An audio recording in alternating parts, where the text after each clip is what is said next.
kesejahteraan untuk semuanya. Pagi hari ini kita sama-sama melaksanakan kegiatan pertama di Pasar Induk Cipinang. Kita tadi menyaksikan kegiatan yang dilakukan di sana, ada program pangan murah bersubsidi. Kemudian yang kedua adalah peresmian 4 pasar di Perumda Pasar Jaya. Nah, pertama tentang pangan murah bersubsidi. Pangan murah bersubsidi ini diberikan kepada 1,1 juta penerima yang dibagikan lewat 312 lokasi di seluruh Jakarta. Melalui Pasar Jaya ada 159 lokasi, kemudian Air Petra 108, Rumah Susun ada 30, kemudian di Pulau Seribu, di 10 pulau di Kepulauan Seribu, kemudian di Dharma Jaya ada 4 lokasi, dan PIBC. Jadi totalnya ada 312 lokasi, di mana 1,1 juta warga Jakarta bisa mendapatkan program pangan murah bersubsidi. Seperti apa sih pangan murah bersubsidi ini? Sebagai ilustrasi, paketnya itu terdiri dari beras, daging ayam, daging sapi, telur ayam, ikan, dan susu. Nah, masyarakat kalau membeli di luar nilainya kira-kira 402.000 atas kebutuhan itu. Tapi yang mereka bayarkan lewat program ini adalah 126.000.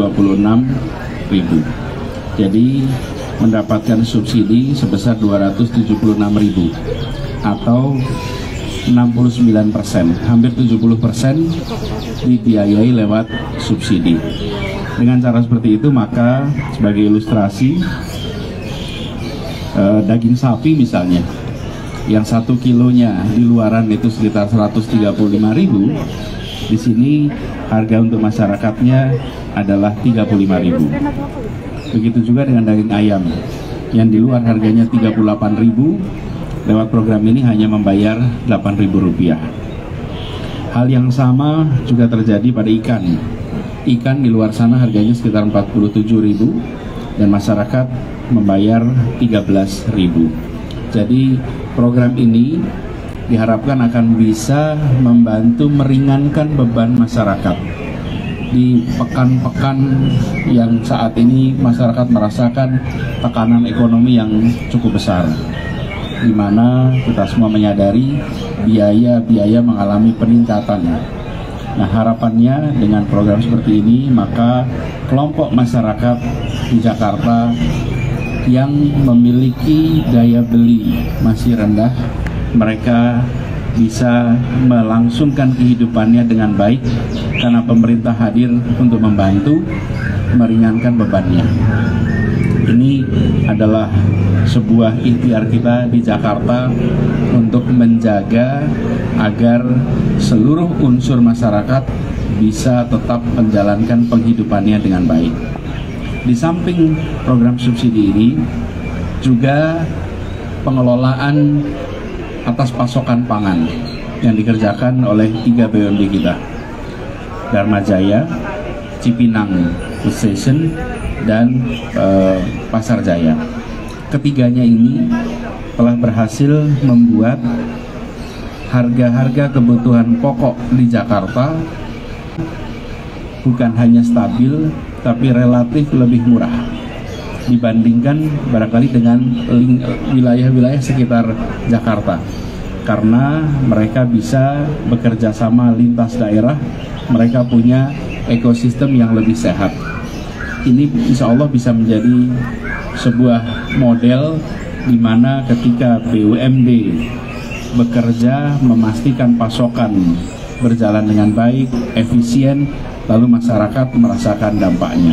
Jadi itu yang pertama terkait program pangan murah bersubsidi yang diselenggarakan tadi, yang saya lihat salah satu tempatnya di Cipinang Food Station.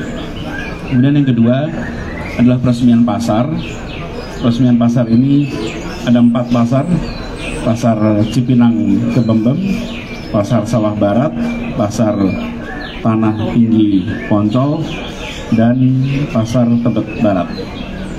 Keempatnya telah tuntas dilakukan renovasi, dan tadi kami pesankan untuk sama-sama dijaga bangunannya, dijaga kebersihannya, dijaga suasananya. Dan kepada para pengelola dan para pedagang, pastikan tempat ini nyaman bagi siapa saja yang datang. Nah, mengapa dilakukan peremajaan pasar-pasar?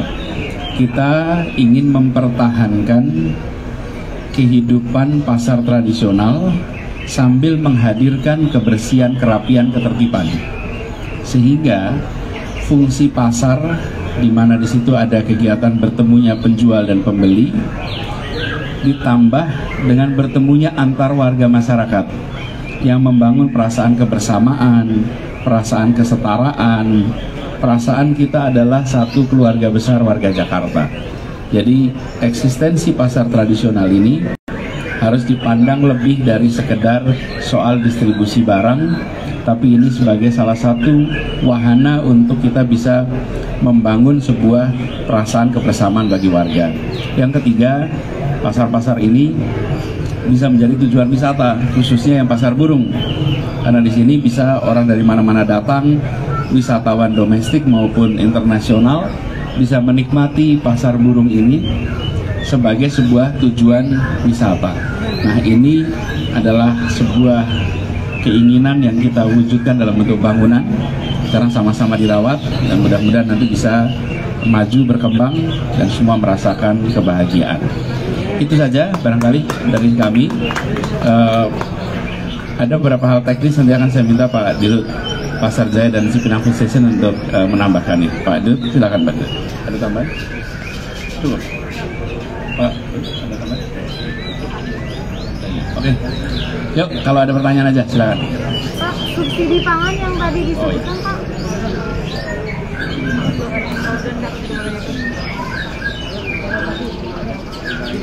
Ada tambahannya dikit. Kompleks Pasar Induk Cipinang ini itu dilakukan revitalisasi, dan salah satu unsur revitalisasinya adalah membuat kawasan ini jalannya lebih baik, lebih rapi. Kemudian dibuatkan juga prinsip zero runoff, artinya air hujan yang jatuh di dalam komplek ini tidak dialirkan ke gorong-gorong di luar, tapi disiapkan sumur resapan. Ada berapa Pak sumur resapannya? 583 sumur resapan. Jadi prinsip zero runoff artinya kalau ada air di luar sini, maka Pasar Induk bisa bilang kami tidak nyumbang air keluar, karena seluruh airnya dipertahankan di dalam pagar, tapi diturunkan ke dalam tanah. Sumur resapan diterapkan. Lalu juga teman-teman bisa lihat di sini ada sebuah lokasi yang dibangun untuk para pekerja buruh di Pasar Induk ini, sehingga mereka lebih punya tempat tinggal yang lebih layak, yang tempat tinggal yang lebih nyaman dibandingkan yang sebelumnya. Itu beberapa tambahan dari revitalisasi Pasar Induk Cipinang. Oke, silakan. Subsidi pangan tadi Pak, itu berlangsungnya berapa lama atau pas lagi kenaikan harga aja Pak? Dan targetnya tuh siapa aja? Oke, satu itu. Yang kedua, apalagi? Biar sekalian aja jawabnya.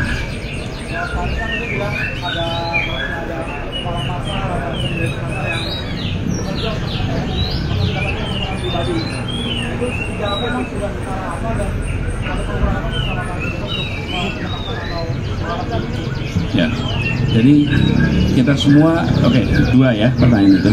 Bu Kadis nanti bisa jelaskan sedikit Bu Kadis, soalnya monggo silakan.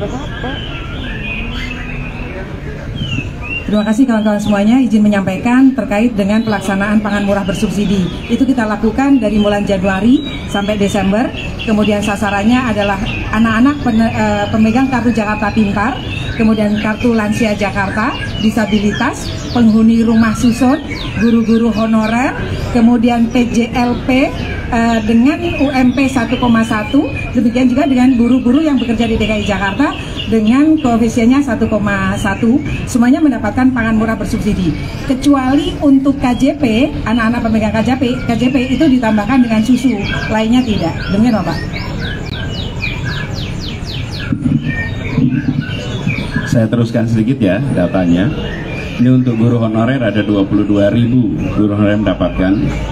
Lalu kemudian ada 14.000 kader PKK, ada 14.000 penyandang disabilitas. Kemudian ada buruh ada 45.000 dengan kartu pekerja Jakarta. PJLP ada 46.000 dan lansia ada 104.000 lansia. Kalau pemegang KJP ada 840.000. Jadi kira-kira distribusinya seperti itu. Nah, kemudian tadi ini adalah sebuah pesan untuk semuanya bahwa dalam sebuah ekosistem pangan itu ada pelakunya luar biasa banyak. Nah, kita ingin agar semua yang bekerja di tempat ini menyadari bahwa ini adalah kebutuhan pokok warga.